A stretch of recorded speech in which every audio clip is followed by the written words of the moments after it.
Tamil Nadu assembly సాక్షిగా ఉదయనిధి స్టాలిన్ అనే ఒక లుచ్చా వెధవ మనసుల మధ్య విభేదాలను లేపే సనాతన ధర్మాన్ని నిర్మూలించాలి అని అంటే ఈ కొత్తగా వచ్చినటువంటి ముఖ్యమంత్రి జోసెఫ్ విజయ్ చక్కగా నవ్వుతూ చప్పట్లు కొట్టడం ఏ దౌర్భాగ్యానికి దారితీస్తుందో అని అర్థం కావడం లేదు. வெல்க தமிழ், வாழ்க தமிழ்நாடு, மக்களை பிரிக்கும் சனாதனம் நிச்சயம் ஒழிக்கப்பட வேண்டும். நன்றி, வணக்கம். నమస్తే, నేను మీ కిరణ్ కుమార్. దేశం కోసం, ధర్మం కోసం, సనాతన ధర్మ రక్షణ బోర్డు సాధన కోసం మొదటిసారి నా వీడియో చూస్తూ ఉంటే దయచేసి సబ్స్క్రైబ్ చేసుకోండి. ఈ వీడియోని షేర్ చేయండి, లైక్ చేయండి, కామెంట్ కూడా చేయండి. అప్పుడే 10 మందికి చేరుతుంది. ఇంత నీచంగా వీళ్ళు సనాతన ధర్మం మీద పడి ఉంటే తమిళనాడులో ఉన్నటువంటి దాదాపు 5 కోట్ల మంది హిందూ ప్రజలు ఏం చేస్తున్నారు, ఎందుకు వీళ్ళని ఈ విధంగా ఆదరిస్తున్నారో అర్థం కావడం లేదు. తమిళనాడులో సనాతన ధర్మంకు ఉన్నటువంటి విలువ, అక్కడ పాటిస్తున్నటువంటి పద్ధతులు అమోఘం. తమిళనాడులో ఉన్నటువంటి గుడులు ఇవన్నీ కూడా అసలు చెప్పలేనంత మహత్యం కలిగినటువంటి గుడులు, అక్కడ ఉన్నటువంటి భక్తి చేసే విధానాలు. అయినా కానీ అక్కడ సనాతన ధర్మాన్ని నిర్మూలించాలని ఒక నాయకులు అంటూ ఉంటే వాళ్ళని వీళ్ళు ఏం మాత్రం ప్రశ్నించకుండా మౌనంగా ఉండడం అనేది ఇది చాలా దారుణమైన విషయం. మనమేం మొఘలుల కాలంలోనో బ్రిటిష్ కాలంలోనో బానిసలుగా బతుకుతున్నామా భయపడడానికి? స్వతంత్ర భారతదేశంలో ఉన్నాం కదా. గతంలో కూడా ఇదే స్టాలిన్, ఇదే ఉదయనిధి స్టాలిన్ అనే ఒక లుచ్చా వెధవ సనాతన ధర్మాన్ని అంటురోగంతో పోల్చాడు, నిర్మూలించాలని అన్నాడు. అప్పుడు తీవ్రంగా వ్యతిరేకించారు ప్రజలందరూ. మొన్నటి దీంతో వాళ్ళ నాన్న ఓడిపోయాడు, అతను వీడు కూడా, ఈ నికృష్టుడు కూడా ఓడిపోయింటే సగం పీడా పోయింటుంది దేశానికి, రాష్ట్రానికి. అలాంటి ఈ స్టాలిన్ మనుషుల మధ్య విభేదాలు లేపేదా?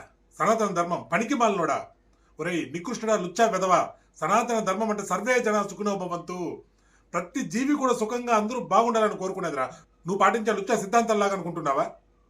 ఏ సనాతన ధర్మం ప్రతి ఒక్కరూ బాగుండాలని కోరుకున్నది కాబట్టి నువ్వు ఏదైతే పాటిస్తున్నావో, క్రైస్తవం కావచ్చు, ఇంకోటి కావచ్చు, ఈ దేశంలోకి వచ్చి విచ్చలవిడిగా బతికి హిందువుల మీద దాడి చేయగలిగినారు. మీలాగా మేము కూడా అనుకోని ఉంటే ఇతరులను చంపేయండి, మా దేవుళ్ళు నమ్మని వాళ్ళని చంపేయండి అనుకుంటే మీ మతాలు కనీసం భారతదేశంలో కాలు పెట్టేది కాదు కదా. ప్రపంచంలోనే ఉనికి లేకుండా పోయి ఉంటాయి మీ యొక్క మతాలు. సనాతన ధర్మం దాని యొక్క విలువ తెలియకుండా నువ్వు మాట్లాడుతున్నటువంటి తీరు ఏదైతే ఉందో ఇది చాలా దరిద్రంగా ఉంది.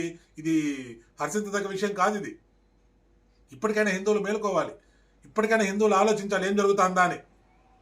మీ మతంలో చెప్పినట్టు ఎక్కడ కనపడితే అక్కడ విగ్రహారాధన చేసేవాడుకో, ఎక్కడ కనపడితే అక్కడ కొట్టి చంపేయండి. కొట్టి చంపేదాంట్లో వాడు మీ అన్న అయినా సరే, మీ బంధువు అయినా సరే, వాడిని కొట్టి చంపాలని చెప్పే మతం నువ్వు కాదురా సనాతన ధర్మం అంటే.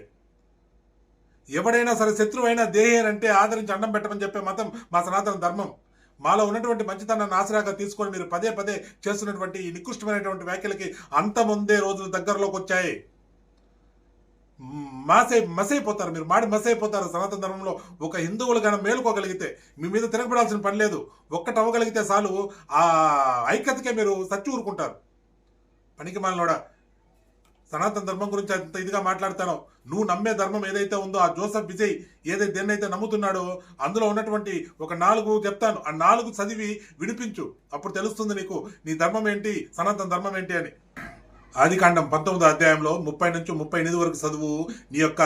నువ్వు నమ్మే ఆ మతం యొక్క విలువ ఏందో తెలుస్తుంది. ద్వితీయోపదేశ కాండం 13వ అధ్యాయంలో 6 నుంచి 9 వరకు, అలాగే 13 నుంచి 16 వరకు చదువు.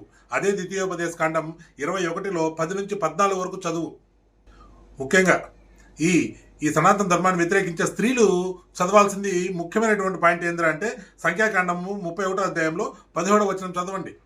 అలాగే ద్వితీయోపదేశ కాండంలో 22లో 13 నుంచి 21 వరకు చదవండి. తెలుస్తుంది ఏంటి అనేది, ఏ విధంగా మిమ్మల్ని గౌరవిస్తారు అనేది. అలాగే 1వ తిమోతి 2వ అధ్యాయంలో 1-2 వచనాలు చదవండి. ఈ వచనాలు చదవండి, అప్పుడు తెలుస్తుంది సనాతన ధర్మం యొక్క విలువ, మీరు పాటించే మతాచారం యొక్క విలువ ఏంటి అనేది. ఇది చాలా బాధాకరమైన సంఘటన. మీరు ఇంకా చాలా ఉన్నాయి, నేను జస్ట్ ఒక 4 మాత్రమే చెప్పాను. మీ యొక్క విలువలు ఎంత ఉంటుంది, మీ నమ్మే యొక్క పుస్తకం యొక్క విలువ ఏంటి అనేది, సనాతన ధర్మం యొక్క విలువ ఏంటి అనేది అది చదివితే దీని యొక్క విలువ తెలుస్తుంది మీకు.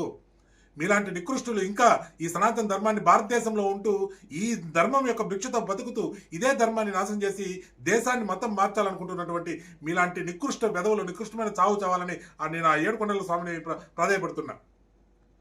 దయచేసి హిందూ సమాజం ఒక్కసారి మేల్కోండి, ఆలోచించండి. మనం ఏమి తప్పు చేశాం?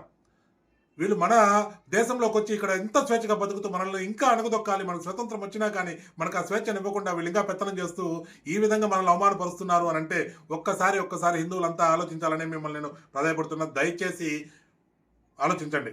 భారతీయత అనేది లేకుంటే, ఈ హిందుత్వం అనేది లేకుంటే ప్రపంచమే ఉండదు. మనం పక్కన పెడదాం, ప్రపంచం కూడా ఉండదు. దయచేసి మన సనాతన ధర్మాన్ని కాపాడుకుందాం, మనుషులందరినీ కాపాడుకుందాం. ఈ వీళ్ళలాగా ఆ లుచ్చా వెధవల్లాగా మేము మాత్రమే బాగుండాలనుకోవడం లేదు. మనం ప్రపంచం మొత్తం బాగుండాలనుకునేది ఏకైక ధర్మం ఈ సనాతన ధర్మం. ఇది బాగుండాలని అంటే మనం మేలుకోవాలి, మనం మేలుకొని ఐక్యం కావాలి. మన హిందువులు ఎప్పుడైతే ఐక్యం అవుతామో అప్పుడే మన మీదికి ఆ దుష్ట శక్తులు మనకు దాడి చేయకుండా ఉంటాయి. భారతీయతను కాపాడుకుందాం, గోమాతను రక్షించుకుందాం, సనాతన ధర్మ రక్షణ బోర్డు సాధనకై పోరాడదాం. జై శ్రీరామ్, ఓం నమ శివాయ, గోవింద గోవింద.